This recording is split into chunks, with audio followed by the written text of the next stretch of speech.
This episode of the Paddy Wagon is brought to you by lawlaw.app. Lawlaw is the best and fastest way for you to generate state-specific legal documents in minutes. Prenups, wills, trust, and more. No attorney's office visits needed. Their all-in-one platform guides you through the different scenarios to meet your needs. Be sure to use the code PaddyWagon24 for 10% off your purchase.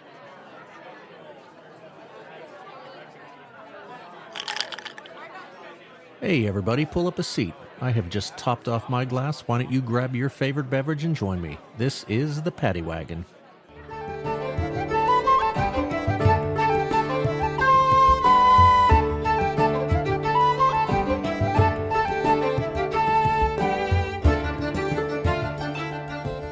Ladies and gentlemen, welcome back to the next installment of the Paddy Wagon. This week, very special guest for us, we are joined by Rachel Kingery. Rachel is the founder of a Gigantuan Design, where she creates and designs all things kaiju and more.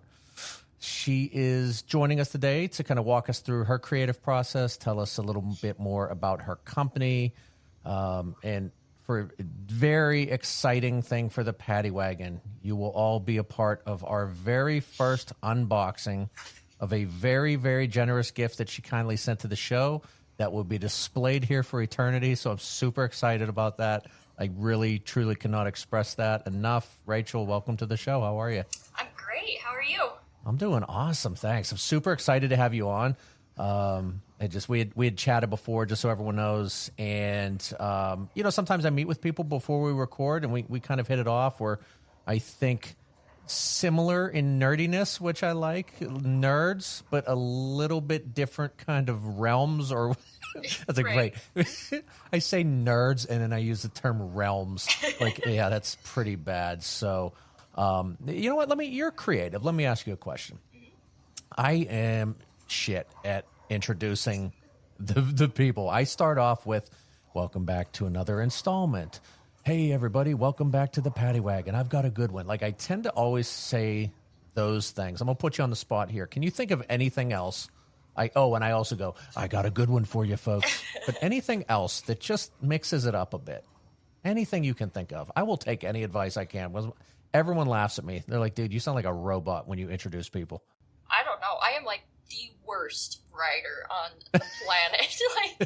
You're lucky if I'm writing a Facebook post, let alone an introduction to a podcast. Okay, well, it was worth me asking because one, like I said, you're super creative, which is why you're here. I struggle with that too, especially for I only do Instagram, so I really struggle. I think with those captivating posts. I'm sure with your account, I know you probably get way more hits than I do, but it kind of lets you know. You didn't really hit your stride maybe with you didn't grab the audience. I forget how it'll word it. But do you feel you do okay with that when you're maybe describing one of your posts or anything? Or yeah, I mean, I'm pretty good at describing, what it is and what colors are there and what process it was. And, if I've got a outsourced designer that helped me out by giving me commercial rights to something, I'm pretty good at describing that. But in terms of like social media management, I was pretty good when I was with a website called Kaiju-United, because it was like a news site and I knew typically what people wanted to see in terms of news for that specific niche we were in. Okay. But when it comes to trying to sell people something, it's very much just like, here it is. Buy it if you want it. I'm going to insult myself here, but it's very visually appealing what you do, right? Mm-hmm. Bright colors, beautiful designs, whether they're yours or somebody else, just super creative. You see it, you go, wow. Right? Yeah. Nobody's tuning into the Paddy Wagon and going, wow, look at that guy there. Sorry, my husband's walking behind us with the baby. Hello, husband. How are you? He says hi. That's awesome. No, very cool. Yeah, it's we were saying recently had my baby's first birthday, and she was letting me know that her young baby was there as well. And I will be honest, your baby's a little bit more quiet than mine is. He would be let me have it. We just got raspberries the other day. for some weird reason, literally came up, got on my wife's stomach, and just went like out of the blue. So it was so pretty funny. But yes, more fun, I'm sure, for both of us in the future as we continue to be parents. Oh, yeah. Woo. What do you have? 2, 3? 2. I have a almost 2-year-old and then a 5-month-old. Nice. Very cool. Yeah. Busy house. 3. Busy house. And so, well, I appreciate you, giving it a shot. I had to ask, like I said, I don't get a chance to talk with creative people all the time in that sense. It's really funny too, because everybody, I would say, I don't want to brag, but I want to say that brag. In terms of just conversation and being witty, can hold my own, and people seem to think I'm pretty funny. And my mom absolutely had it in her head when I was in high school. She's like, you know what you need to do with your life? You need to move to New York and become a stand-up comedian. She's like, first I'd like to make money, but then I became an artist anyways. And second of all, it's I can't write a joke. If I tried to write a joke, I would flop. Well, if you've listened to enough of this show, you know that I struggle with that. I've always wanted to do stand-up. I think I bring that up at least. Well, definitely when there's comedians on, but it's the same thing. It's such a process, and it is creative in its own right? If you think about the starting point, crafting the joke, getting there, probably not much different than what you do when you break it down to the basics. But I always love somebody just says that, oh, you should be. I used to get that all the time. You should be a stand-up comedian, or hey, so-and-so told me you're funny. Can you be funny? Can you tell me a joke? And I'm like, well, to put me on the spot. I don't know how to be funny. So dance monkey. Yeah, dance boy, dance monkey. There you go.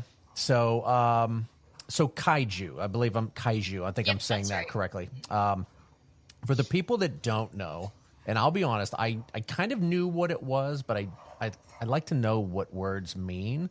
So I looked it up, but can you explain to some of the listeners who don't know what it is, actually what that word means or what it entails, and then maybe what some of the other kind of creative things that you work on in terms of your shop and what you sell would be? Yeah, so kaiju is the Japanese term for giant monster, essentially. So Godzilla is probably the most well-known over here kaiju. Is that the most, is that the original? Mm-hmm.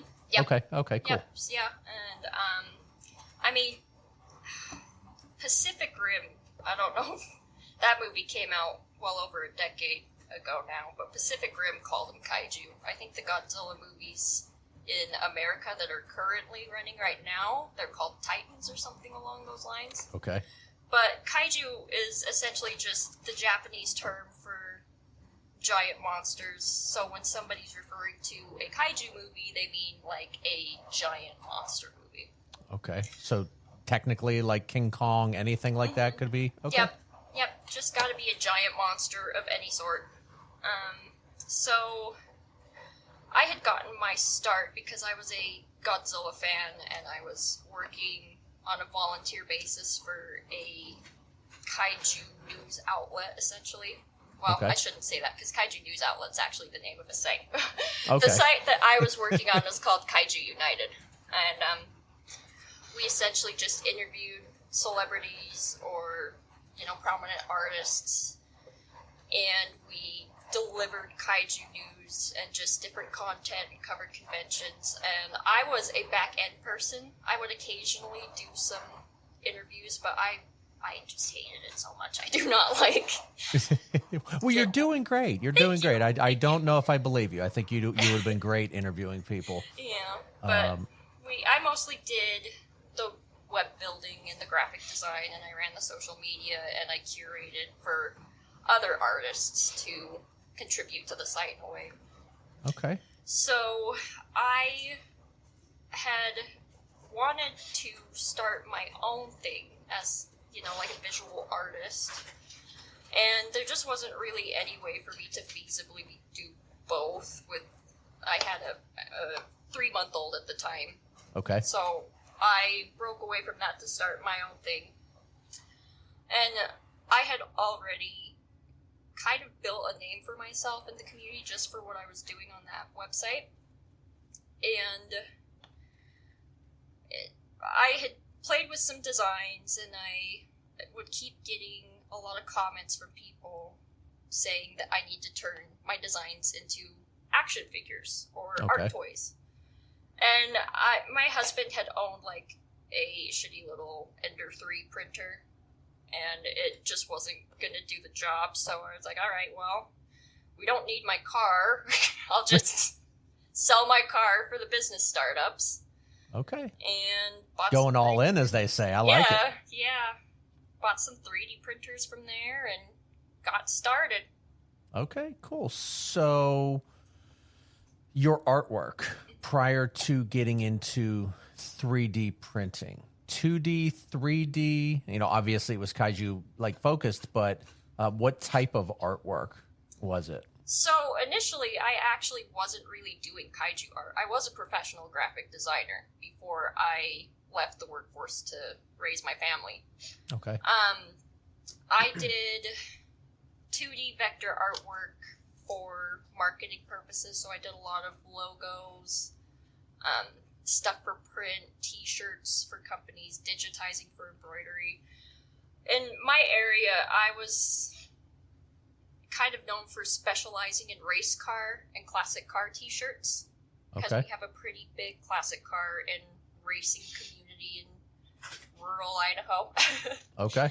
But from there, after I left and I started doing the Kaiju United stuff, I was just kind of doodling. My first design was called Pizzadora, which is essentially based off of Hedorah from the Japanese Godzilla movies from the 70s, and I just turned him into a little slice of pizza, which he's actually right here. I don't know. Yeah, please hold that up. So that to me is one of the coolest things that you have on your socials. It is so detailed. And it literally looks like a little cheese monster coming up out of there. I love the color and all of that. Now, is that 3D printed like that, or is that you color that after or paint that? So that's a resin one. So I airbrush it and hand paint it. It comes out just regular gray. Okay. And then I have to post-process it and then airbrush it, hand paint it, seal it, and then it's ready to go. Okay. So we're going to obviously direct people back to your socials with the episode and all of our posts. But when you guys see this thing, it literally, I didn't know it started gray till you just said that. It looks like the coloring is perfect. It literally looks like a piece of pizza that is coming to life. It's a lot of fun. Yeah, very good shading. How long does something like that take to do once it's out of the printer? If I had to guess, it's hard to pin. I usually just, for pricing reasons, I divide it. But I would say that like a group of 50, because sometimes depending on the time of year, I'm making 50 at a time or more.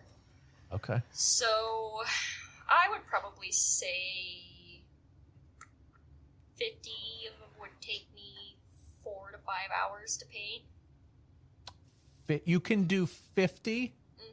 Yeah, Is it like an assembly line of like, we'll do the reds, we'll go back and touch up and do the... much. Yeah, wow. I've perfected a system to get it all done as fast as I can, because I'm trying to get them out the door as fast as I can, so the Etsy gods don't smite me where I stand.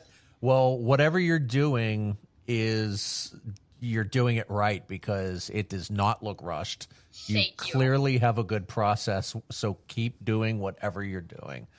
So, and as a matter of fact, if my ears deceive me, I feel like we maybe are making something in the background. I've seen some things lighting up back there. Yeah. Are you making something now? Yeah, I got 2 printers running at a time. I've got for the 3D printing nerds and the listeners, if there are any, I've got a Bamboo Lab H2D, and then I've got a Bamboo Lab X1C, and then I've got an Elegoo Saturn 4 Ultra, which is resin. So the H2D and the X1C are FDM, and they are currently printing well, the H2D is printing this guy right now. He's like a dragon. So I've got some dragons printing. And then on the other one, I've got a cat koi fish. It's called a catfish, but it's a cat with a fish tail, and it's okay. I was going to ask, is it a fish face and a cat body? But it sounds like it's the cat face with the fish body. Right? Yeah, it's pretty funny. I haven't posted any pictures yet because this is just a test run, but I'm hoping to have it on my Etsy by end of week, maybe tomorrow. We'll see how the kids allow for me to do there so. You go. Yeah, it sounds like me. Is that one of your designs, or is that somebody else's? That's somebody else's. I just released a new design, and I try and give them some breathing room in between my designs. I did like a succulent plant kaiju that seems to be a fan favorite as of right now. So I would show you, but I don't have it on me. I sold all of them. Did you by chance have that one on your socials? Yeah, it's on my socials right now. Okay, I was going to say, I think I saw that one because I just power swipe. I don't know if there's a term for what that's called, but I was just going through like, that's awesome, awesome, awesome. And for some reason, one of those kind of sticks out. Yeah. Okay. Very cool. First off, it's really not that loud, which is amazing. And then you kind of answered a question I had thought of that I was going to ask a little later, asking about the process, but you mentioned FDM and then you mentioned resin. So I think if I heard you correctly, they're not interchangeable. Like you can't use one of the materials in another and so on, or they're separate printers? Yeah, they're separate printers. So FDM is essentially, you get a spool of material. It's usually plastics. I usually print in PLA. I will sometimes do PETG. I usually do PLA. What is that? It's like a hard plastic. It's basically the kind of stuff that you would print, or not print, that water bottles are made of.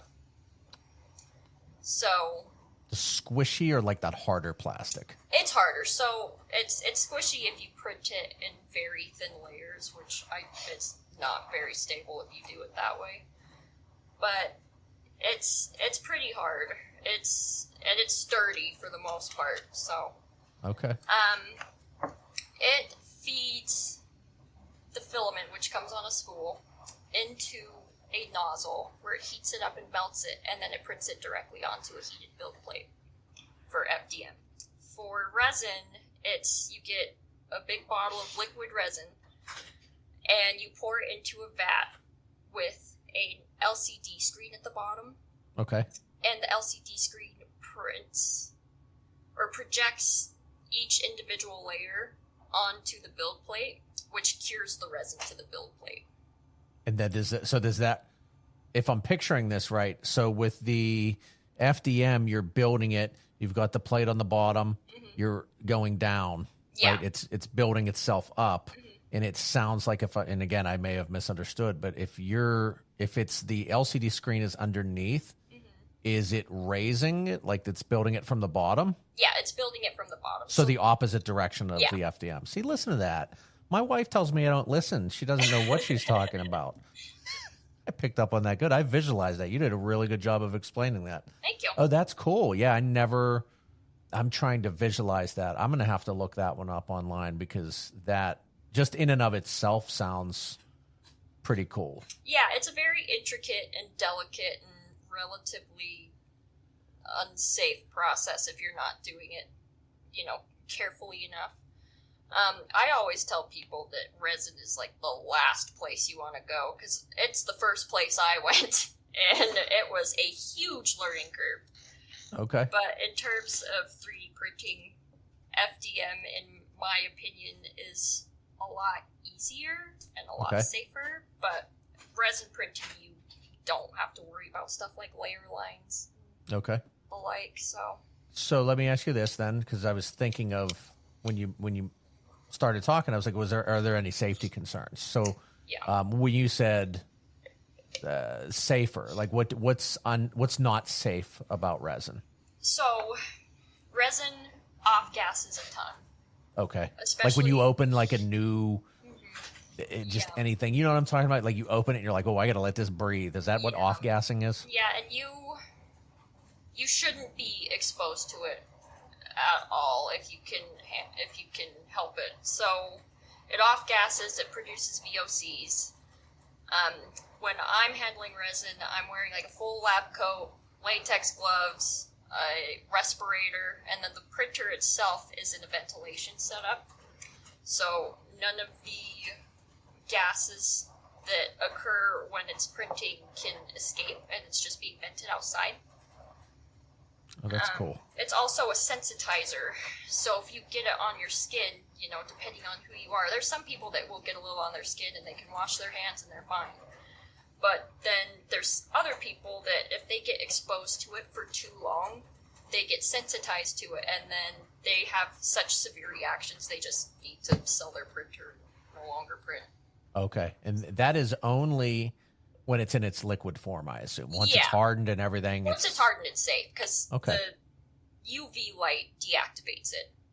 Okay. So for safety, for what you should be doing, I know some people don't do this, but you absolutely should do this, is I print it, I remove it from the build plate, and then I put it in an ultrasonic isopropyl alcohol bath. And then it essentially just shakes all of the excess resin off. And then I put it in a UV curing station to cure even further from that. So okay. Now that sounds like that's not a necessary step. That sounds like that's you going above and beyond. So I think it's necessary. There's always some sort of debate, because it's a process that doesn't have a whole lot of research behind it, because it's a relatively new, as in like probably past decade or two. It's a relatively new process, so we don't really know the effects of it long term for that long of exposure. I know there's water washable resin. I don't really mess with that because I hear it's a pain to print. But what you could do is you could just get a water washable resin and wash it in the sink, or you could just do like a regular isopropyl alcohol soak, and then there's a lot of people that will just put it out in the sun for a few days to cure it with UV, but I don't really have time or patience for that sort of thing, so I bought a UV curing station. Okay, very cool. My daughter has these little toys, or I don't know if they're toys, and she makes them for me all the time. Actually, I have one. Let me get one. Okay.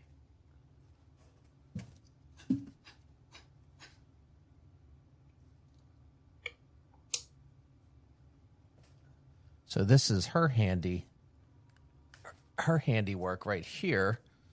I'll hold it up to the screen, but we've got a. What are they called? You know what they're called? Mini Factory or something like that. What are they called? I want to say it's My Mini Factory. Yeah, those are so cute. I love those. So they're very cool.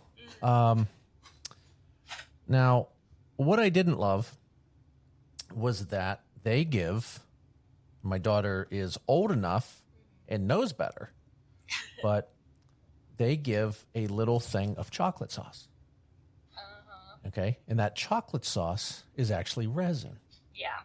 And it doesn't say anywhere that it's resin. So it's like you give this thing called chocolate sauce, right? And then you don't tell somebody that it's not chocolate sauce. Now, granted, it's like, the age appropriate stuff, but still no reference to gloves, no reference to anything. Like I caught a whiff of this stuff and I was like, I don't know if I love the smell of that. Right. And it's like, put it in the window, let it cure for a few hours or a couple days.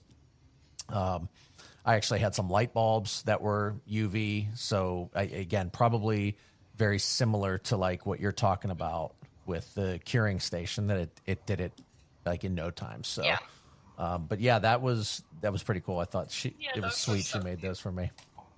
So, okay. So let me ask you, what are you drinking this fine evening? Oh yeah, I'm really into microbrews. I've got this cream ale from Mother Earth, which is, you're not going to be able to see that. It's local to Idaho. It's called Cali Creamin', and it's an orange creamsicle cream ale, and it's Nice. super good. I love it. It's my favorite beer, probably. Good. I just saw a cream ale the other day that had I can't remember what flavor it was, but I was like, oh, that sounds good. So I have to try that. I'm having, have you ever heard of Elysian Space Dust? Yeah. So I just thought it was cool because of the logo. So I'm like, well, I'm meeting with Rachel tonight, so I'm going to go ahead and we're going to have some Elysian Space Dust because it's like got the hop character, and it looks like something that you would make in one of your designs. So, all right. Well, listen, I don't have to ask. I know you're a nerd because I'm a nerd. I can call you that. I was always Star Wars, not Star Trek. I get yelled at for that one sometimes, but I was just always a fan of like Jim Henson, Muppets. There was just always something, where the art side came out. And I, even at a young age, remember just appreciating what creative people go through to kind of make their work. Like if you go back and you watch the old Star Wars, like a lot of the things, the little droids were just garbage cans just moving around. And 3D modeling, and you do it in a certain way where, well, look at that, we're in outer space, it's a spaceship. And I've always loved that. What kind of got you started down this path? So a lot of it was just wanting to do something besides sitting at home with babies all day, honestly. Oh, no, I meant from way back. Because, right, you didn't just... Oh, yeah. You weren't just sitting there, you had a kid. You're like, you know what? Right. I need a hobby. Right. How about Godzilla? So, right. I grew up really into horror movies and video games. Any favorites? In terms of games or movies? Let's go games first. So, I really played a lot of Halo 2 and Halo 3 growing up. Those were two of my favorites for sure. Oh, yeah. I also got really into, like, the old school survival horror, like the first Resident Evil and Silent Hill. The first Silent Hill is one of the creepiest games. Oh, yeah. That I ever remember. Those games are so well done. I just remember the foggy areas of the map really it made you feel like you were just a little nervous. Yeah, absolutely. Ever since playing Silent Hill 2, because I don't mean to date myself too much, but I was fairly young when those games came out, and my dad was actually playing them, and they always told me, you're not allowed to play this game, you'll get grounded. So, of course, the first thing I do is wait for them to go to bed so I can boot up the PlayStation and start playing it. Yeah, what's this new save here, damn it? Right? Yeah, but ever since playing Silent Hill 2, I've kind of, grown up just being a little skeptical of mannequins and don't blame me at all. So. They're creepy to begin with or without Silent Hill being somewhere ingrained in the back of your head. What about movies? What would you say is kind of your favorite horror movie? I really like the original Halloween. I think that was one of the first ones I had ever seen, and it really stuck with me. The Jamie Lee Curtis, I want to say 1978. Now somebody's screaming right now with their phone like, it's not 1978. Yeah, you're close enough. The simplicity of the mask, I think, is what is so creepy. Yeah. We have William Shatner. Yeah, we have a box of Halloween decorations and Halloween mask and things like that. Like if you need something in a bind, I think we've got all the Mario characters, and we'll dress our dogs up like Yoshi and all that. So it's like in a pinch, we can throw together a costume. And one of the ones that gets the most comments is just this faceless mask. It is one of the there's no eyes, there's nothing, and it is so creepy. And everyone is just like, I do not like talking to you while you're wearing that mask. And I was like, that is exactly why I'm wearing this mask, is because it kind of weirds you out. So yeah, for sure. Okay. So that's kind of what got you into just... Yeah, I mean, it had made me want to be a movie director. And then it kind of turned into more makeup and special effects. And doing different creature concepts, and that kind of just turned into coming up with these silly ideas. I actually, believe it or not, most of my ideas came to me through pregnancy cravings. Like, I wanted a pizza, so it's like, that would be a really funny action figure. Please tell me you're kidding. Are you serious? I'm serious. He was like, I needed pizza so bad. Yeah, I'm going to turn. like, you were just dreaming of like a pizza like coming alive. like, wouldn't that be a funny thing to draw? That is really funny. So, okay. So you just said something that made me think of a TV show I used to watch. I think it was on Sci-Fi. And you're shaking your head like you may know what I'm talking about. It was creature and concept designs, and they did makeup and modeling and all of that. Was it Face Off? I was going to say, was it called Face Off? Yeah. Yeah, I actually know somebody that went on Face Off, so that's fine. Who do you know by chance? His name was Race. He was, I can't remember if he won or if he was like... It's a unique name, and I feel like I remember, because there was only a few seasons of that, right? Do they still do that? I don't think they do it anymore. I stopped watching it long before it ended, but... Okay. Yeah, I was watching it around the time it first aired. Yeah. I had a crush on one of the girls on that show. Oh, yeah? Lainey. I just remember her name was Lainey. And I was like, wow. It was just, yeah. You know, that was like a little crush I had. What am I going to say? I don't care. Right. That's fine. But yes, I love that show. Everything about it. You know, because who's from Pittsburgh? All the original zombie movies were made in Pittsburgh. Oh, yeah. Now I can't think of who made it. I'm going to say... Oh, I'm going to get killed on this one because the names are similar. There was a guy that played the original Joker. It was Ramiro. I can't think of the name. I need the guy that pulls up. Romero? I'm looking it up. Pull that up for me. It's because I'm drinking it on the spot. Is that the guy? George A. Romero, I want to say.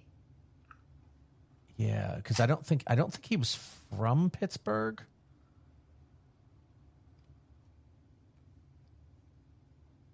Yeah, that's right. So, okay.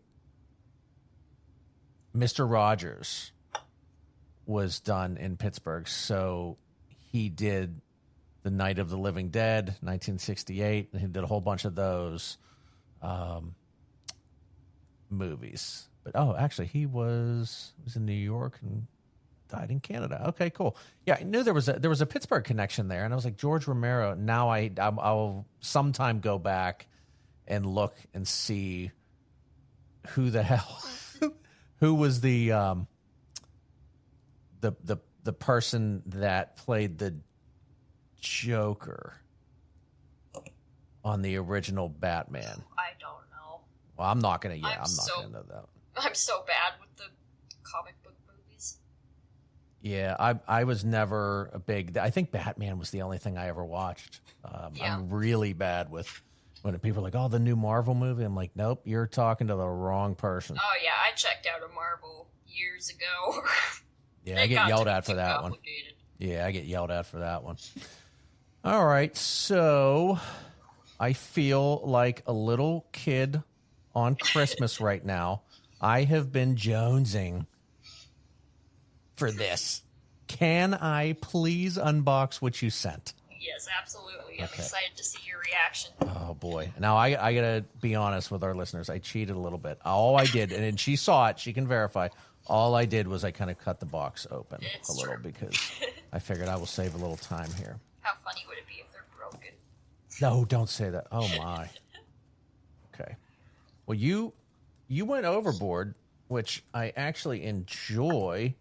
You really wrap these things. That's good. Yeah, I don't fuck around. No, I don't want to. No. I don't want to risk breaking anything. No. Oh, my. I can see the color through it.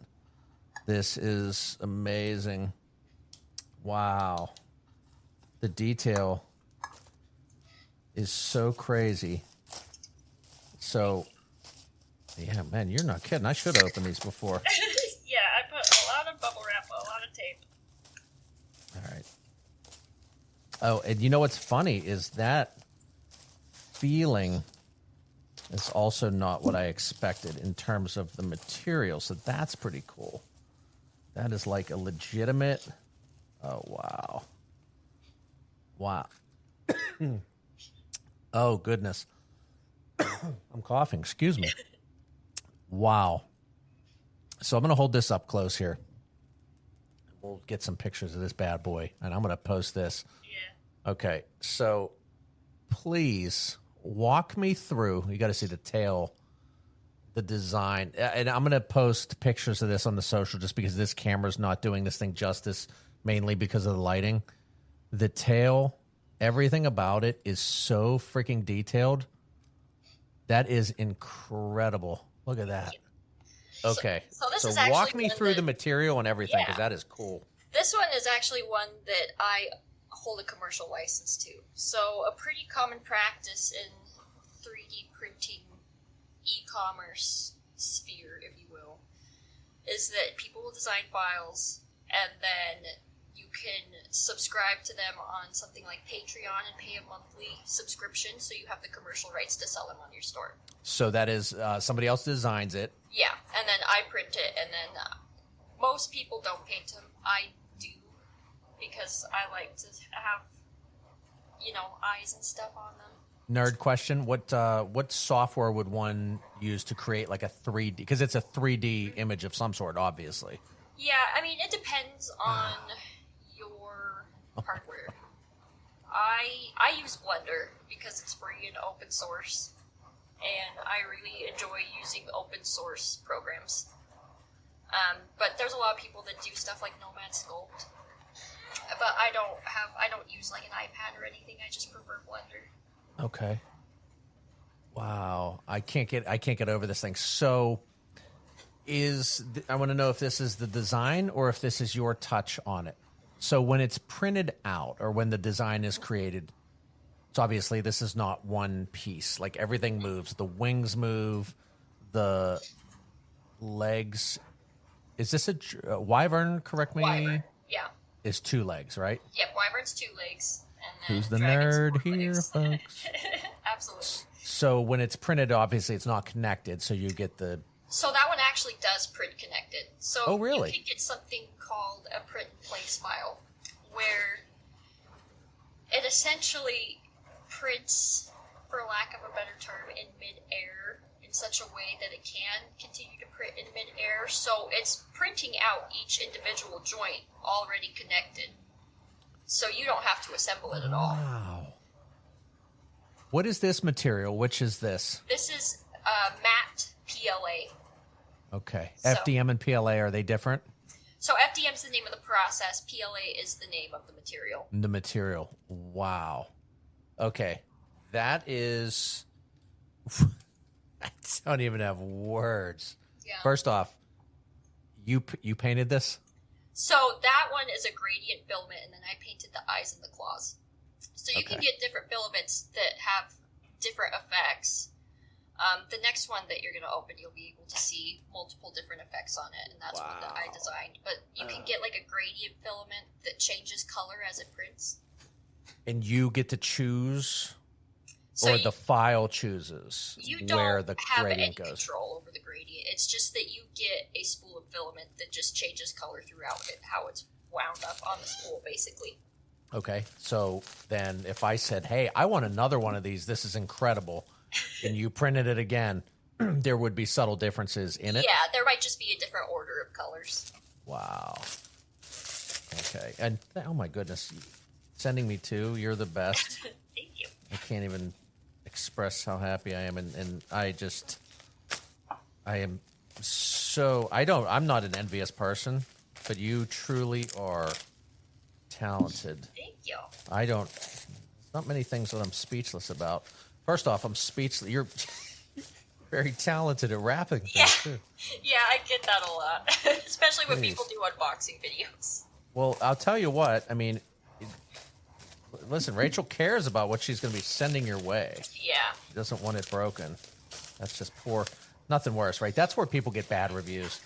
I bought this thing and it was broken. Yeah, and it was, meanwhile, a good product. It just was, by no fault of their own. Oh, it is a process. Okay, this is, first off, the colors on this one. Wow. Oh, man. I can't. This one, the colors. Again, I will. I have a good camera. I'll get these posted good, and so actually, you can that light. It is like a silky, shiny color. So that's a silk co-extrusion filament, which means it shines, hence the silk. And then co-extrusion means it's 3 colors at once. So as it prints, it kind of shifts color so that you get that sort of like purpley, bluey It's like that effect. paint that people do on their cars where you look at it from a different angle. Mm-hmm. And then the spikes and the red spots on it glow in the dark too. Oh my gosh. So that's one that I designed in Blender. It's kind of loosely based off of, I don't know if anybody listening has seen the most recent Godzilla movie, but it's based off of the water serpent kaiju that Godzilla fights. Oh my goodness. Wow. I know this is a podcast and I'm supposed to talk, but I really don't know what to say. I'm looking at every detail of this. So this one, was this printed all in one piece or was this pieced together? Yeah, this was printed all in one piece. So I basically just designed a chain link. And you can't have any of the links touching at all in your design or else they will fuse together. And then it won't move properly. So, yeah, it's all printed in place. No supports required. And is this painted? No, that's all printed. Oh my goodness. Wow. I cannot wait to take pictures of these and get these things up. I cannot thank you enough. Thank you so much. You for taking them. I'm excited. Oh goodness. These will be displayed proudly back here. And so I'm in the process of, I've mentioned this a few times, you know, home ownership has its advantages and things like that, but there's also always a project going on. And so, you know, for the people that do see the clips, behind me is a wall. I'm pretty close to the wall. I've got my like Irish name flag thing hanging up, but I've always kind of envisioned moving the desk out a little more and having some shelves built in, maybe kind of like a wider angle lens for the webcam to get all of these things. From the bottom of my heart, I am truly appreciative of you sending these, and I cannot wait to display these. They are amazing. Wow. Absolutely happy to do it. I'm not going to get any work. You know, I got to work in this room too, and I'm going to be sitting there turning and just looking. Oh, those are so cool. They're a lot of fun. Those are awesome, and they're both cool in their own way. Is the material the same? Yeah, they're both PLA. PLA. Yeah, so you can have the same material with different effects. It just depends on where you're getting it from, essentially. It might have slightly different settings in the printer, but it's still PLA.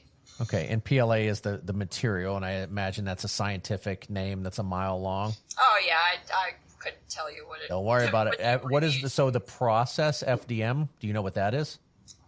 No. Not off the top of my head. Wow, thank you so much. Wow. Thank you. Did you, and then you do those in different colors, I think I've seen. Yeah, the Wyvern I do for sure. I have a long list of colors that I'm constantly updating that people can choose from. And then I also have a hand-painted option for that one. So if you wanted something that maybe looked a little bit more natural, or if you wanted one more based off of like a Game of Thrones dragon or something, I'm pretty flexible with requests when it comes to painting. Wow. No, this is amazing. I would. Wow.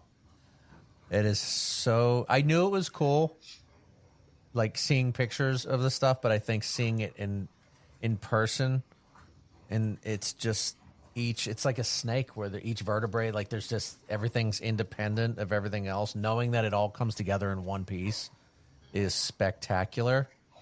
That is so cool. Thank you. Wow. Thank you again. That is great. I can't wait to get pictures up. I've never been so excited to put a social media post out as I am with this. Thanks. So you kind of answered something earlier, I think. So let me just make sure this started off as a business. You're I don't want to say a hobby, but there was a passion that you had for this type of Yeah, stuff. And then you said, yeah. hey, I'm getting rid of my car. I don't need it. This is Yeah. going to be my business. So you set out. Yeah, so I didn't ever really have any intention of getting into 3D printing, honestly. I mean, we had already kind of just dabbled in 3D printing because, like I said earlier, my husband had an Ender 3, and he's a STEM guy, so he is much more into, like, the engineering and practical side of things. He's always designing something that will have a use around the house or fixes a problem that we have to deal with. So let me pause right there, if I may, because this is kind of cool. I have always had an interest in 3D printing. So you mentioned, what was it called? The Ender 3. Ender 3, yep. Okay, so that tells me, based off of how you're saying this, that, listen, it might be a cool device, but it's not going to do the volume or the detail or certain things that you need. Yeah. What can you do? And I'm saying, is it Ender, E-N-D-E-R? Yep. Okay. What is it that if I wanted something, would you recommend something like that, either for beginners or, as you mentioned, things around the house? Can you give me an example of something around the house that would be useful? Yeah, so he's designed like a knife block, like a magnetic knife block for some steak knives that we just stick on the side of our fridge. He's also, I think my favorite that he designed is we have like a little Google Home, and he wanted to put it above the outlet cover in our bathroom. So he designed a new outlet cover with a little shelf and a compartment to hide the wire. So it just sits the Google Home on top of the outlet cover, and then the wire hides inside of the shelf, and then it's just plugged in the outlet. So yeah, he's just always finding something to fix, basically. The outlet cover, like the outlet cover on the wall. Mm-hmm. Yeah, but he created a shelf for it. Yeah, so it's like an outlet cover with a shelf attached to it on top of it, so that there's God, I love engineers. Yeah, right? There's like a Google Home, and then it's hollowed out in the shelf so he could store the wire in it and then plug it in through the shelf.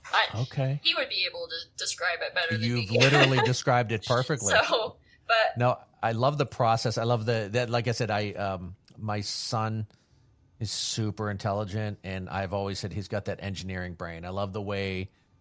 I like the way everyone looks at things, because you can look at it and see one thing, and he'll look at it and see something else, and then I'll see something else. And that's kind of, I think, the beauty of people, is that we're all looking at the same thing, and we just kind of have our own little take on it. Yeah. What else? So wait, the knife block, Mm-hmm. the magnetic knife block. Obviously, he didn't design the magnet, right? No, he bought a magnet. Okay, all right. I just wanted to make sure that I wasn't fully aware of what can be 3D printed. I was like, whoa, I didn't know you were printing magnets over there. No, nothing like that. It's just a little kitchen magnet and then a 3D printed knife block, just sized for our steak knives. Okay, so the Ender 3, is that a reasonable device for somebody that may not do a lot of printing, or would you recommend something else? It depends on who you talk to. Okay. There's some purists that say you need to start with like the shittiest printer you can find on the market so that you can learn everything that goes wrong and know exactly how to fix it. Okay. Which I tend to kind of agree with. Like, it makes sense. It makes sense. But by that same token, not everybody wants their hobby to be tinkering with the 3D printer. Some people just want to press print and go. Also understandable. Yeah. Again, the engineering brain may cater more towards I want to know the inner workings of everything that's going on right now, versus where I'm a blend of those. I think it would depend on the day of the week. Do I want to do this now and just print it, or it's like, do I want to troubleshoot something? Right. Okay. So if you wanted to learn about the intricacies of like troubleshooting and maintenance, I think any of the Ender 3s and on would be a good starting point. But if you just want to press print and go, you should absolutely go with a Bamboo Lab A1. Bamboo, I'm going to write that down. Yeah, I think the A1 Mini, I want to say off the top of my head, if you're getting it without an AMS, which an AMS is a device that allows you to print in multicolor. Okay. But so that would be different spools then, right?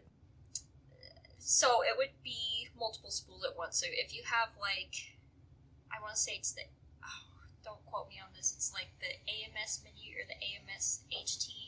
I don't use an A1 Mini or an A1. I use some of the different printers that they offer. But I want to say that if you get an A1 through Bamboo or an A1 Mini, I want to say they're less than $200. So they're a really good starting point, and Bamboo is optimized enough that you don't really have to tinker. Okay.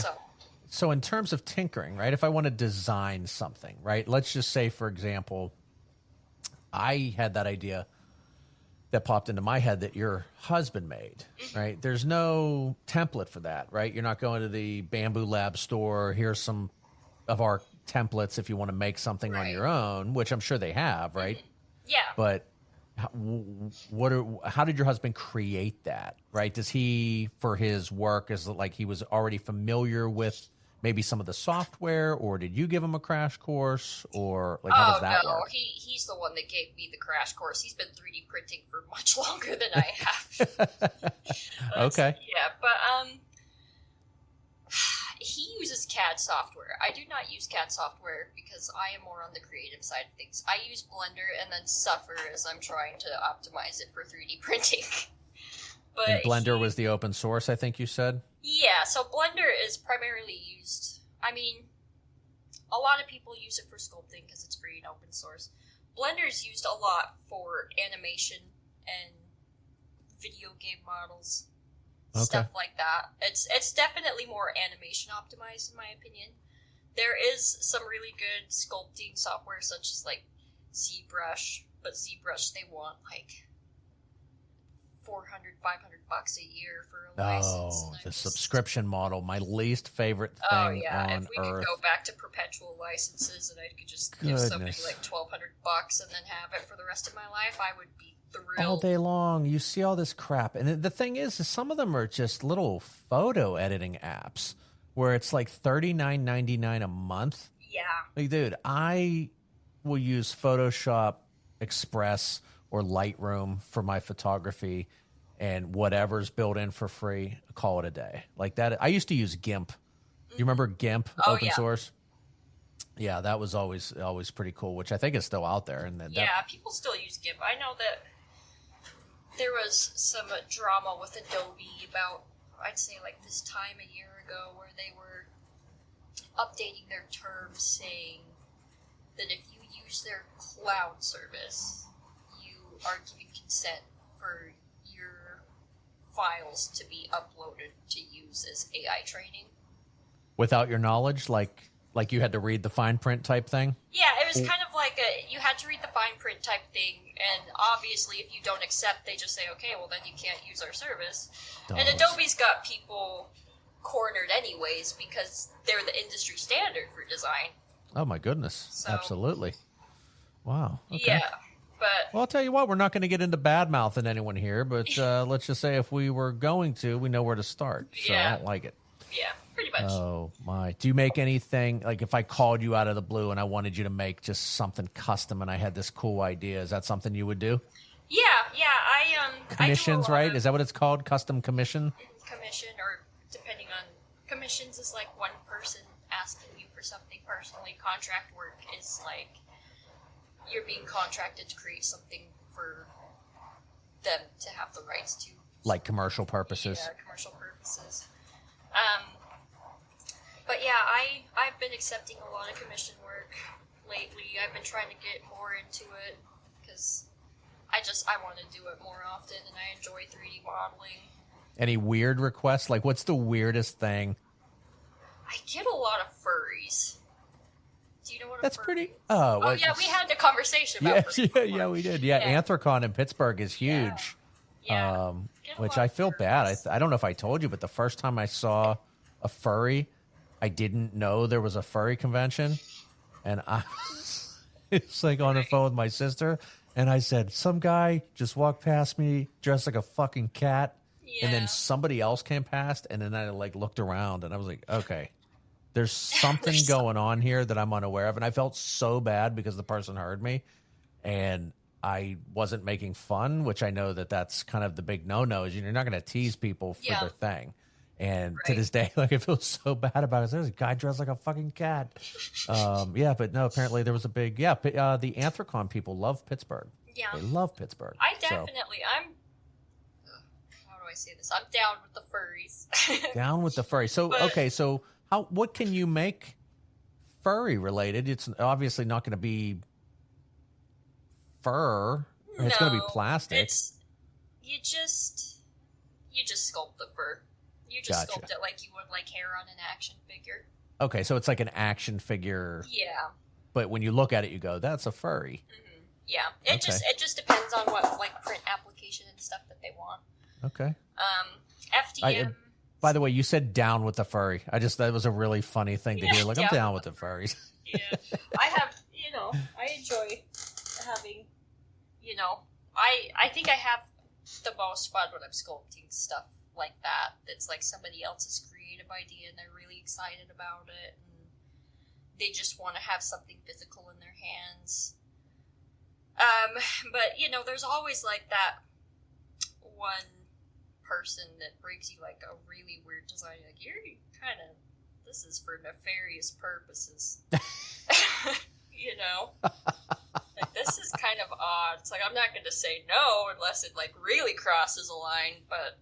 You don't have to say any names or anything like that, but has anyone ever crossed a line where you're like, yeah, I can't do that? Not yet. Not yet. It's coming, don't worry. People will always... Come. Oh, yeah, for sure. People, it never let you down or always let you down, depending on how you look at it. So, okay. So with kaiju, that's pretty okay. So I'm gonna, again, for all of us nerds out there, I don't want to offend anyone. If I wanted to generalize Japan, right, and stuff like that, I generally will say something like anime. Okay, and I know that's not the right term.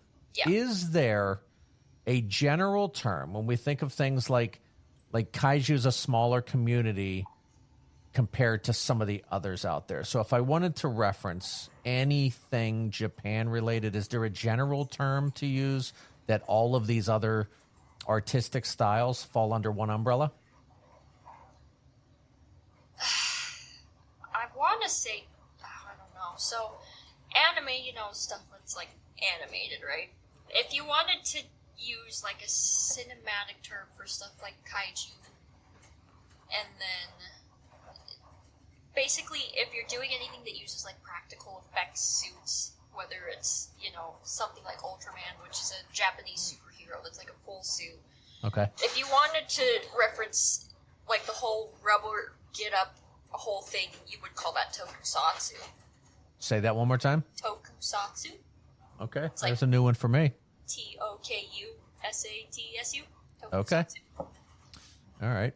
So we'll say, so there's no real general term that covers everything, right? So not that I can think of right now. Yeah, I'm sure so there's people that probably are something, screaming at me about something. So you've got a smaller, again, assuming kaiju is kind of smaller within the overall space of I'm interested in this style of artwork or animation or design, things like that. It's getting bigger over here with the new Godzilla movies that have been coming out since 2014. Okay. I mean, it's huge in Japan. Toho's, who is the Godzilla publisher, is one of the biggest entertainment companies over there, if not the biggest. Okay. So they have like their own line of movie theaters, and they've got TV channels. Like it's like Universal Studios to them. Okay. Oh, that's awesome. So community-wise, it's smaller here, definitely bigger in Japan. How have these communities kind of responded to what you do? It's so hard to put into words because it's kind of like I made this thing, and then I went to bed, and then I woke up, and this thing was relatively big in my own personal definitions of it. So when I had first made the original 2D vector design, everyone was like, oh, I just want this to be sofubi so bad. And sofubi is like a soft vinyl Japanese style of wood. Fubi? Sofubi? Yeah, sofubi. Okay. Sofubi. And what is that exactly? So it's Japanese soft vinyl figures. So okay. Pop vinyls, do you know those? Oh, yeah. I got a ton of those, yeah. Yeah, so it would be basically like that, but softer, like squishy almost. Okay. It depends. There's all sorts of shore hardnesses for sofubi, but it's essentially just something that you can kind of squish. But don't say that. My daughter, oh goodness, she'll be all about that. She loves the squishies. Yeah. Sofubi basically just, it's a very specific form of vinyl casting. Okay. That is not done over here in the States. You kind of have to outsource out to Taiwan to get it Is done. it because of the material, or like your printer physically cannot do that? So my printer cannot physically do that. I'm going to, and I don't really talk about this publicly yet, but I'm willing to talk about it for the sake of the podcast, but I am getting into something similar by the end of the year. Oh, very cool. Yeah. Very cool. It's essentially a mixture of our environmental laws, and it's just not practical in terms of a production standpoint. It's not really super economically feasible. Okay. If that makes sense. It makes perfect sense. Yeah.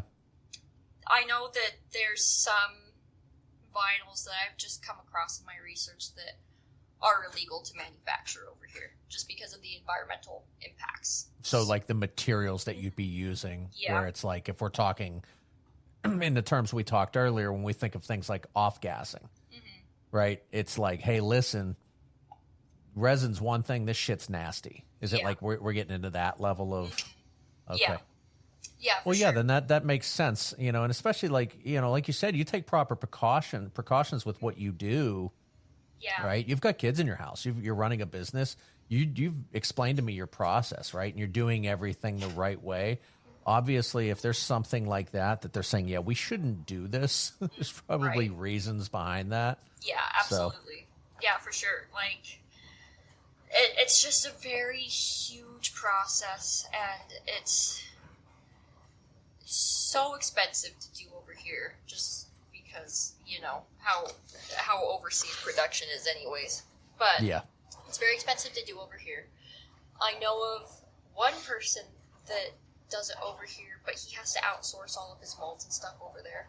And even just getting one mold done and casted is like thousands of dollars. Oh, I was just going to say, I can't imagine how that ends up like for the customer, right? Yeah. I'm a fan. I want to buy this. And it's like, wow. Like, because Yeah. people have to make money and they've got to recoup their investment to get some of that stuff back. So it just sounds like like you said, like from an economic standpoint, it's not feasible at all. Yeah. Especially for the mold. That's crazy. Wow. Yeah, absolutely. It's kind of like, at that point, with how much it costs to buy one mold and have it made overseas, you should just get your own CNC machine and do it over here, But then you also have to worry about the vinyl and the entire production, and it usually requires some sort of vacuum chamber, so you got to build that, and it's a whole thing. Oh, yeah. No, to hell with that, right? Yeah, it's like, I'll just fucking 3D print. Wow. Okay, yeah, the hell with that shit, right? Yeah. Well, let's let somebody else do that. We'll just buy them online. Yeah. Are most of your customers and fans, are they hardcore, casual, a little bit of both? I would say a little bit of both. So my goal when I'm creating anything is I want to have a wide range of price points, and I don't want to say qualities, because everything I do is quality. That's always the forefront of what. Well, we know that to be a fact because of how I responded frigging gooning over these things you made. So Yeah. quality is top notch. Thank you. And I will say this as a parent, right? I've got 3 kids, a 13-year-old, a 9-year-old, and a 1-year-old. I see the quality of shit that enters this house. I am that now old man who, back in my day, it was made better, and it was like, these are legitimate. Like, why can't everything be made like this quality? Thank you. So that's what we aim for. yeah, well, you were certainly you're doing it the right way. So good Thank you. for you. It's very difficult because right now, with Temu being the way it is, there's a lot of designs that get pirated and then made through, like, I don't exactly understand how drop shipping works, to be honest. I don't drop ship. But I know it's kind of like an outsourcing, right? So I will go buy 10,000 shitty iPhone cases in bulk. Those are stored somewhere. I don't have to do anything. Yeah. I create the website or I create the postings to sell them. When somebody buys something, I do nothing but collect money. So the entire process is handled by someone else. It's just like I'm some weird middleman that just collects money. Right. And then so all the shipping problems, all the shit, everything. That's why, like, when you look at an item, right? So let's just say, for example, which don't take this the wrong way because it's going to sound insulting, but let's just say the products that, like, these 2 items that just showed up here, right? So let's say this bad boy, which, by the way, I got to come up. Do we have a name for this person?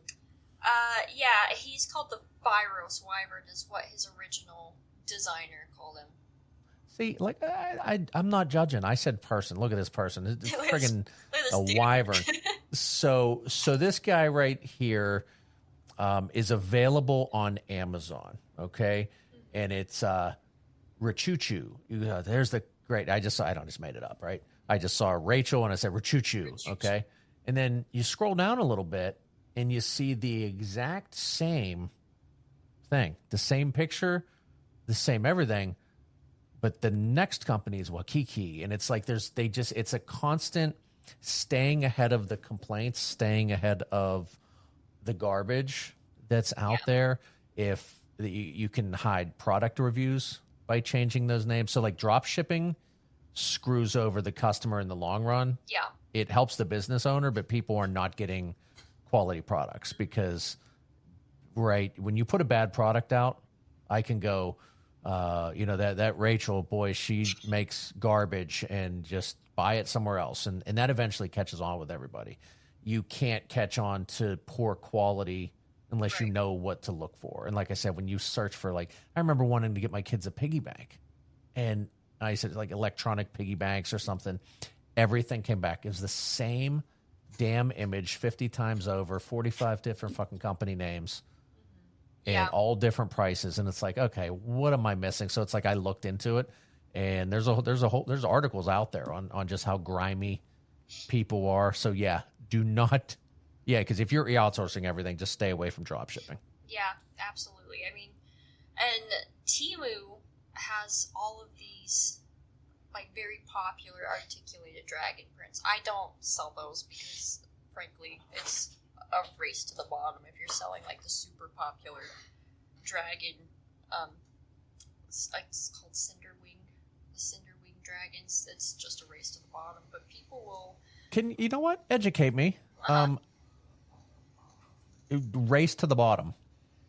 Yeah. So there's so many people. It's so oversaturated. There's so many people selling the exact same design that you will never be found in searches or the algorithm unless you have been doing it for years. And then I just looked this up here. That try to start off by selling those designs, they will sell them for pennies because they want to make any sale whatsoever. And then everybody's just going to keep dropping their prices to try and be competitive because they're all selling the same design. So Cinderwing, what Yes, is that exactly? Is that a character from a show? Is that... So it's probably the #1 most popular 3D printed design right now. Cinderwing is the name of the LLC that creates those specific designs. And, I mean, people love them. But the problem is that because people love them and they're so popular, everybody's got the commercial rights to those designs, or they're pirated. There's a lot of pirating that happens too. But everybody's got the commercial rights to those designs, so hundreds upon thousands of people are trying to sell them. So if you're just starting out, you can start in the very back of the webpage on like page 99 plus, and you'll never be found because there are so many people already selling them. The first 98 pages are filled up with other people. Yeah, so exactly. It's not worth the time. I'll be honest with you. Very few of them actually look cool. Yeah. Yours are way better. Thank you. Wow. I tried. Yeah, no, you do. Yeah, well, it's apparent because, like I said, I mean, I get it. I get the appeal of this, right? Here, let me buy it for my kid. It's on Amazon. Let me put it on a shelf or Temu or wherever you get it from. And people will buy them from Temu because on Temu they're like less than $5 a piece. And then they'll just buy them on Temu and then flip them at craft fairs and say that they printed them, when in reality you're just buying shitty Temu quality and it's going to break within a week. There's a reason why. So we have 2 Shelties, okay? And we have the older one, Gunner, who is like literally like a show dog. He's got papers and he's perfect. You could enter him into the Kennel Club dog show and people would go, wow, what a beautiful specimen of a dog. And then we have Higgins. Higgins, as I call him, is Temu Gunner because he's just like, he's kind of like Gunner, just not as, the fur is a little different. The striping is a little different. The color's a little off. And it's like everyone's starting to use the term Temu, insert name here. And there's a reason for that. And that reason is what you and I are discussing right now, which is like it's become like the running joke. So, yeah, no, yours are far superior. Wow. And the design's better too, honestly. So, all right. So you mentioned kind of pricing strategy, and obviously there's a lot that goes into that. And I'm not asking anything specific, business wise, but is it size based, complexity, materials used, time investment, like what gets you to a point where you go, this is going to sell for X? Right. So it depends on a couple things. So if you are wanting to start your own print business, there's a couple things you should always consider. The first would be print time, how much it takes on the printer, labor hours, and that would be for if it's something you designed, how much you want to be paid hourly for designing it, plus painting and post-processing if you go that far, but not everybody goes that far. And then material cost. And then on top of that, you should probably consider, it depends on what platform you're using, but you should consider shipping and handling. Okay. So Etsy has calculated shipping, which is great, but it doesn't calculate, how much human interaction it costs and the cost of shipping materials. So people that are buying from you, if you have an accurate weight and dimension for your product, they will be able to calculate the exact right price just for the shipping label. But it's not going to calculate your box and your packing materials and the man hours that it takes to pack it. So you should definitely consider that and put it in the price of the item. Okay. But you should first decide how much you want to pay for your printer time. And that's usually like $1 to $3 per print hour. Okay. And that's not your time. That is that's the time that it prints. That the printer is printing. So it's not your labor hours. If you're able to just walk away from the printer, that's great. But in terms of paint hours, you should decide, what wage you want to be paid if it was like a 9-to-5 job. Okay. And then same with any like assembly, because some prints you do need to assemble for sure. But there is calculators online. If you just Google like 3D print price calculator, okay, it will calculate it for you. I've created my own calculation just because I have, specific needs of my own business that need to be met. But there are 3D print calculators out there. If you just, type in something like 3D print hour cost calculator. Oh, wow. So that's really all he's kind of figured out. But yeah, each area is a little different, right? Yeah. How close are you to this? Are you, again, or something like drop shipping, which we talked about we're not doing, but I've got to get out. I've got to get to ship this. I've got to package this. So everyone's situation's a little different. Is the quality of the material used, right? So I'm feeling these are very, like, it's a cool material. So the one, which I think the FDM is the spool, it's melted down. Are those all reasonably, or not reasonably priced? Are they about the same in terms of like the quality, or is there like a quality difference with some of them? There is definitely a difference of brand quality, I would say. So you can get the same material, but there be a cost difference based on what the material accomplishes. So like something like a glow-in-the-dark filament will be more expensive than just a regular colored filament, for example. And then the two-tone, like you said, is probably more as well. Yeah, so I always recommend finding a brand that you like and you feel prints well, and then seeing if they have bulk discounts. Bamboo in particular does have bulk discounts, and sometimes the bulk discounts, depending on what time of year it is, are like dirt cheap. Okay. So one spool normally would be $18.99. Okay. But if you're getting a bulk discount, depending on the time of year, if you buy like 4 or more, they drop it down to like $11.99. Oh, wow. How big, out of curiosity, how big is a spool? So they go by kilograms. Okay, so it's a weight. 2 kilograms. Mm-hmm. Okay. Yeah, so and then, like, when we think about like a size, like something like this, I want to say that one was 400 grams used. So it's 400 grams. Okay, so you're not changing spools halfway through something this size. It definitely depends on the print for sure. And it depends on how many color changes, because every time there's a color change, it has to purge the nozzle to get rid of that color so it can bring in the next color through the nozzle. And that is all an automated process? You don't have to interact or anything? Yep.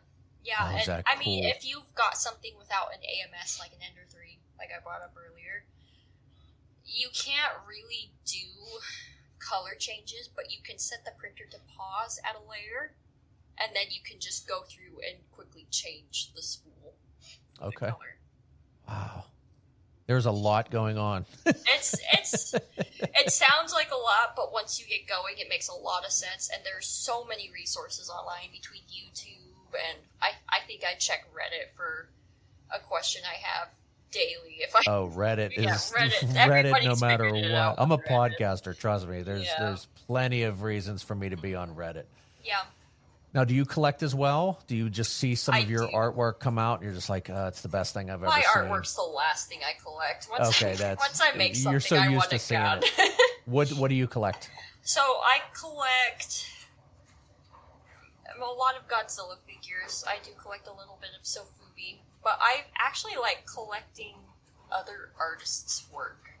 So the figure creating community is a little bit weird in that you either have people that are really super encouraging and really happy to support you, and they just want to be there and have a fun time and maybe make some money doing it. And then there are people that are just cutthroat competitive and they want to knock anybody down that they can so that they can be put on top. I'm definitely It's unfortunate. That's life. And that is, when I say that's life, like that is, whether it be podcasters, auto mechanics, like it doesn't matter. Like, I think people miss the point in just in general with life. Like it is truly about encouraging people and being there for people. And, you know, think about how many people probably helped you with a comment or a reply to just answer a question. Yeah, absolutely. That is a let's return the favor type thing. Yeah. Podcasting's pretty easy once you get rolling, but you have a lot of questions when you start. And the community that I'm a part of is so helpful. But again, you do every once in a while you get like that asshole comment where it's like, well, fucking figure it out. This question's asked 35 times a day, and it's like, well, sorry, you know, I didn't know that because I didn't know what I was asking. Like you used the wrong terminology or something, and someone's like jumping down your throat. So, but yeah, like I think you get back what you put out into the universe, and you, you know, you said something earlier where it's like, it's like I forget how you worded it, but it's like, it's a passion. I'm not here to, I'll make up what you said, but the gist is I'm not here to be cutthroat. I'm here to be helpful. I'm here to, you know, get this stuff out there because it's something you enjoy doing. Yeah, absolutely. I mean, there's no trade secret. That was what you used. You used the word trade secret. I don't keep anything close to my chest at all. Yeah. Because I feel like the most productive thing I can do for other people is inspire other people to create. Like, my first pizza design went semi-viral in the collecting community, and I thought it was great. And there was a lot of fan art. There were people that were trying to recreate it with clay. Somebody made a fan animation and posted it on YouTube, and that also went semi-viral. And there were a lot of people that messaged me like, you need to send out C&Ds because they're going to profit off your design. And I honestly just was like, I think it's great. Because it's kind of flattering in a way, right? I think there's something really beautiful about your idea being put out into the universe, and then it affects other people so deeply that it makes them also want to create. And then the idea doesn't really become your own anymore, but it spreads so far and so wide, and people love it so much that it's bringing them joy to creating. And then who knows beyond that if it's inspiring other people to create. And that's just what I want to accomplish through my mission. I want other people to feel inspired to have this artistic revelation, if you will. Yeah, and that's, you know, I brought up the 3D printing. I think it's something that if somebody knows what it is, or if you walk into somebody's house and you see this device and you go, what's that? And you're like, oh, it's a 3D printer, and I make these things with it, whatever that thing is. Like you said, like your husband will make something practical that can be used around the house, where you are more artistic and you have this vision of something you want to create. At the end of the day, you're creating something, right? So I will say this, the things that you make, like I wouldn't make these because of one, I will never be as good as you, but it's not like my style. I think of, when I say like a style, let me back that up because that sounded weird. When I think of a 3D printer, I maybe lean more towards like your husband's way of thinking, where it's like, well, what would I do if I created this? Like, I love the idea for the Google Home thing. And I would definitely make things creative for the kids. What I'd probably do is create the missing Lego piece. Oh, absolutely. People 3D print Legos all the time. Are you kidding? Like, it's like there's something missing that I need, and I need to print this piece again.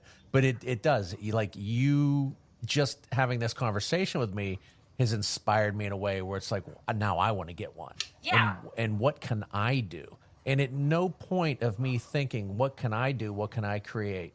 Did the idea of stealing your ideas cross my mind? But you are the reason behind me being inspired. So it's like, I completely 100% understand what you're talking about. Like, it makes perfect freaking sense. So yeah, absolutely. And I think people buy you, right? If I go to a convention and you're there and you've got all of these items that you're selling, somebody may have something similar, right? Cinderwing, right? Like you said, that's the big thing now. And if I see your table next to one of those and I don't get the warm and fuzzy from that person or that vendor, and then there's this nice person, Rachel, over here that you can tell has her heart in this, I'm more likely to buy that because you're buying into you. And I think that's Right. what's really great about you and what you do, which is for the people that maybe won't see the clips if you're not on your socials, she lights up when she talks about this stuff. This is something she truly enjoys. Yes, it's a job. Yes, we make money. Yes, we pay bills, but the passion is there and that shines through in you. So I don't have to tell you, don't lose that, because I know you won't. But that's what's inspiring me, is seeing you talk about the stuff. Yeah. Right. So that's what I think anything should be like. Yeah, absolutely. I mean, I would not do this at all if I didn't have fun or some sort of vested interest in the passion and the process behind it. Because, I mean, at the end of the day, it's just something that started as a hobby that kind of spiraled into something bigger beyond what I had ever imagined would happen. And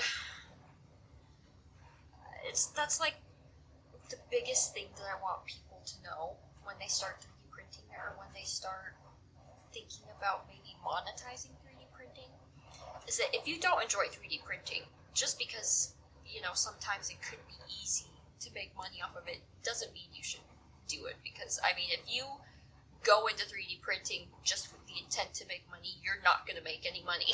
You need to do your research, and you need to enjoy it long before you try and make it some sort of business structure.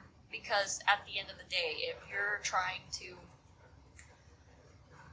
profit off of something just because there's some consumer readily available items, it's not going to work out for you, and you need to really enjoy what you're doing, or else it's just going to be like a terrible job for you. Well, yeah, and then I think a lot of people, it leads you into that same area that you were talking about, right? So let's just say I want to create an iPhone case.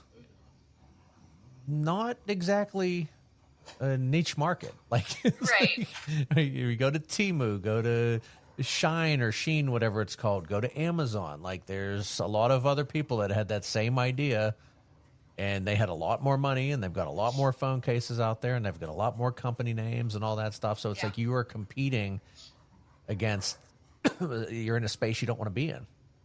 You didn't think it through. You didn't, where your passion, like I said, comes through. You've got your conventions and the different things that you do. You've got your online storefront, and you enjoy the process as much as the end result, which is, hey, I've got more money, which is, retirement, and is food on the table, and it is, and it's, again, investing back into the business too. So, so speaking of conventions, where do you find the most, I guess, enjoyment and I guess most bang for your buck? Like, if you were to go to a convention, where do you, it's like yearly, boy, I clean up when I go to this one. Right. So it's difficult because I started this in the trenches of being a parent. I mean, I'm not even at the year mark yet. So I had wanted to go to G-Fest. G-Fest is the single biggest kaiju convention in North America, which is in Chicago. Okay. It wasn't really feasible because I had my baby, and then I also have my toddler. So leaving them would be very difficult Yes. in terms of childcare. But luckily I have this friend. His name is Matt Frank, and his partner's name is Caston. And I'm really good friends with them. Matt Frank does comics for IDW. I don't know if you've heard IDW before. But he does all the Godzilla comics for IDW. Like the artwork, the artwork. He's a really talented illustrator, so I think he does all the line work. I'm not sure if anybody's coloring for him, but I know that he at least does the line work and the basic designs and stuff. I'm really good friends with those two, and they always have a booth at G-Fest, and they had offered to have me ship some of my inventory to them and sell through their booth at the Artist Alley. And that was probably by far my best in-person vendor. I wasn't there in person, but my best location. Okay. So, besides that, I haven't been able to do a whole lot of in-person. I've done some craft fairs and stuff, but this year has just been so crazy between babies and weddings. And, I'm shaking my head. Shaking my head. I know. Next year, we're going to definitely try to do some more conventions if we can get there, but G-Fest for sure is... What's the G stand Godzilla. for? Yeah. Godzilla. It was so obvious. Why did I ask? He's like, hey, remember? Like, never mind. I should edit that out, but I'll leave it in because it shows what a freaking dummy I am. Oh my gosh. I don't know what I was thinking of. It just, whatever. Oh my gosh. So your advice I'm gathering from everything is take it probably step by step, small little baby steps. One, if you wanted to get into 3D printing, have an idea first, right? Yeah, absolutely. The money always follows the idea. You can't, in podcasting, you see that. Like we talked about Reddit, where it's like, hey, I got an idea for a podcast, and I'm going to start it. Me and my friend, like, when do we start monetizing? And it's like, whoa, time out for a second. Like, let's start with the amount of people that do what I do. It's an interview-based podcast. I like to talk to people. And listen, it's not putting myself down. I am a dime a dozen in the space of podcasting. There's a lot of people who enjoy doing what I do. I'd like to think that I'm good in my own way and other people are better in their own way and so on. But I'm not reinventing the wheel here, right? I've got a good listener base. There's people that enjoy the show, which is what I want, which is where like we talk about, what you like about what you do. And it's the money is good. I enjoy the money aspect of it. But, hey, you got to send a cease and desist to somebody. Like, no, I'm kind of flattered that somebody likes what I did that much. Yeah. I enjoy laughs. I enjoy text messages and comments online where it's like, hey, that was really funny. That's my thing. So you got to have the passion for it. You got to have a plan first.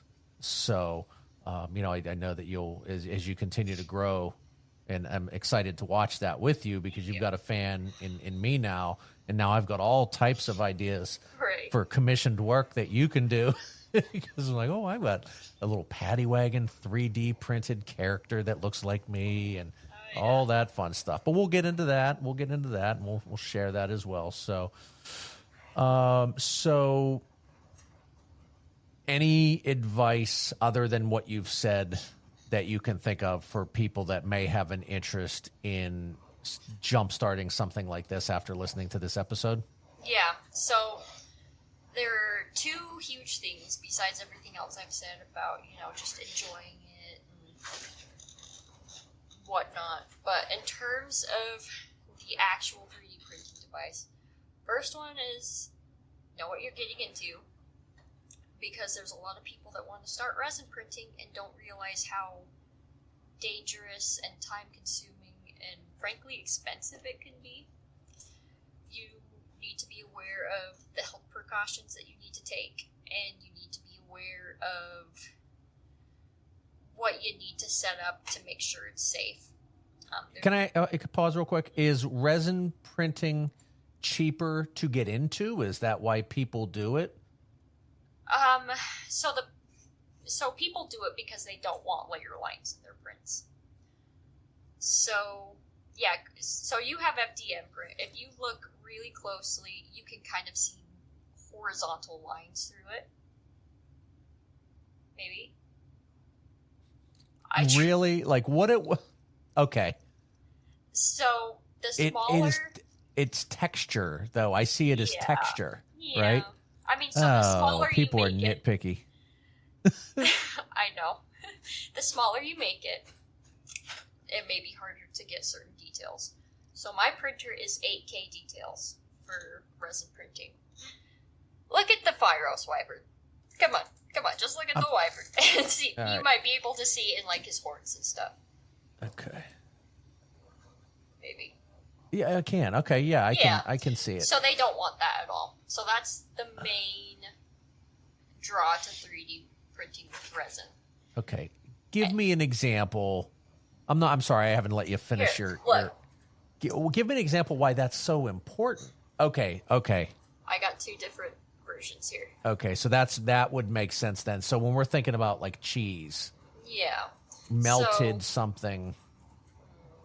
We might not be able to see it. See this little part? This is because of FDM. Okay. You won't get that on resin.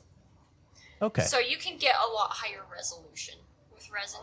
Okay. Mine is 8K, which is, kind of the same idea of when you're thinking of like a 4K TV or monitor. Mine is 8K. You can print really small with a ton of detail. A lot of people prefer to use that for something like... And that's the resin, to be clear. Yeah, 8K? That's the resin. Okay. Yeah, the FDM printers don't really even go through that sort of process when it comes to resolution. But essentially, people want to go into resin because they want as high quality. It's something that people want for D&D minis, like Dungeons and Dragons, and you have like the little pieces. That's the main draw for that. There's a lot of people that print stuff like Warhammer minis. Okay. But they don't always prepare for the implications. So the printer itself is probably like $500, $600. But when you start taking in consideration that, okay, you need at bare minimum a grow tent, but then you also need a charcoal filter, and then you need ventilation to outside, it becomes a huge process, and if you do it wrong, the implications to your health can be pretty severe. Yeah. So know what you're getting into when it comes to resin printing. And even with FDM printing, you can get different materials that can be dangerous. Like ABS, you need a ventilation hood for. But stuff like PLA, PETG, TPU, you'll be fine. Okay. And then my second piece of advice is find something that sets you apart and makes you unique. So stay away from everything that you see on Etsy that's getting a subset of like maybe 50 sellers, a ton of sales, because you're just going to be buried underneath them. So you either need to design your own stuff, and if you don't have those capabilities, or you don't want to spend months upon years trying to learn how to 3D model, find smaller creators on Patreon that have unique designs and not a lot of people on Etsy are selling for. So I usually just, if I find a Patreon creator with a unique design, I just search that design on Etsy real quick and see if anybody else is selling it. And if it's like less than 5 people, I will go ahead and add it to my store. Oh, I love it. Brilliant. Yeah. And then it benefits you because you're going to be unique compared to the sea of other 3D printers. And it benefits them because you're supporting a much smaller creator than somebody like Cinderwing. So those are my 2 big pieces of advice. And don't undersell yourself either to go along with the smaller people point. You need to make sure that you're not pricing too low, and it's really easy to want to do that just because you want to make sales. I'm big on that. Do not undervalue your time. Do not undervalue your efforts. Do not undervalue what you do and what you bring to the space or the world or whatever. Yeah. You do see that a lot where people undervalue what they're doing just to make a sale. And my son did that the one time. I wanted him to go cut the hillside. And I said, "What's that worth to you?" And he looks and he goes, "I don't know, $3." Dude, I'm going to give you way more than that, man. I'm not going to let you do that because I'd feel rotten. I'd feel like I'm ripping you off. But okay, so you mentioned one thing. You didn't get into too many details. I'm not asking this, but I do have a general question. Mm-hmm. Any additional maybe creative projects or anything that you're working on or anything that you have planned out that you can either give details on or not give details on. What's up and coming for? So I'm the kind of person that plans out her entire year in the previous year. So love it. I spend anytime I'm not rushing for Christmas gifts or whatever for people on Etsy, I'm thinking of ideas for next year. So I kind of have like a basic roadmap of what I want. But I'm also the kind of person that's like, oh, I have this idea and this is so much better than the idea I came up with last year. I'm doing a lot of commissions right now. One thing that I'm really excited for everybody to see is there's a very big Godzilla cosplayer that builds her own Godzilla suits in the community that's gone semi-viral for it. We're making an action figure of her and her cosplay. So really, yeah, it'll be a collaborative piece where that is cool. It benefits both me and her, so we're pretty excited to get that going. That's amazing. You have to let me know when that's up, and we'll share that because I want to see that. What's the time frame on that? Do you know? I would say maybe the next month. Okay, very cool. Yeah, very cool. Next month or so. Okay. Well, listen, let's get this all wrapped up here, right? So we've got Gigantuan Design, we've got Rachel, we've got what I consider to be two of the coolest things that will ever be displayed on the Paddy Wagon sitting with me right now, which now makes me get my ass into gear with finishing up this fucking studio. Tell us just a little bit more, and we'll tag it all in the episode. We'll tag it on socials where people can find you, find your work, follow your work. Yeah. Reach out to you with maybe some commission requests, things like that. Yeah, absolutely.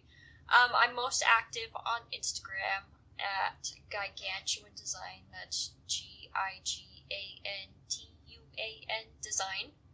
And then you can go straight to my Etsy store at www.gigantuandesign.com. Beautiful. Those are the two most active places for me. I love it. All I will say is this: is check out what she does. It is just a cool process. It's detailed. It's Rachel, which I think is, like I said, you're buying Rachel. You're buying the designs, and she's a really good person. She's been awesome on the show. I've loved having you.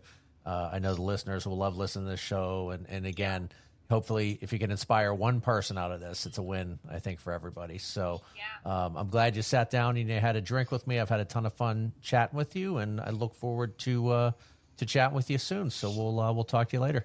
Yeah, absolutely. Thank you so much for having me. Yeah, absolutely. We'll see you. Bye.